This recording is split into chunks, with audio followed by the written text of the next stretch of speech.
चंदन कुमार चंदन कुमार चंदन कुमार राजधानी recording studio.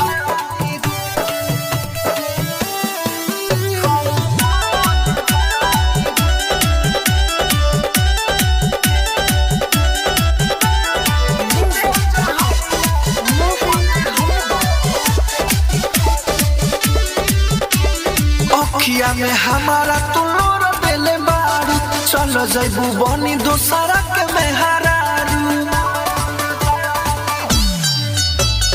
अखिया में हमारा तुलोर बेले बारू चलो जैबू बनी दोसरा के मेहरारू। जाने जाने के करा के कहे मबजा हमारा तो को दो एगो तू ही एहसान रे बंगली दे दे जहरिया अपने हाथ की खाके हम मर जाई रे रे बंगली दे दे जहरिया अपने हाथ की खाके हम मर जाई रे।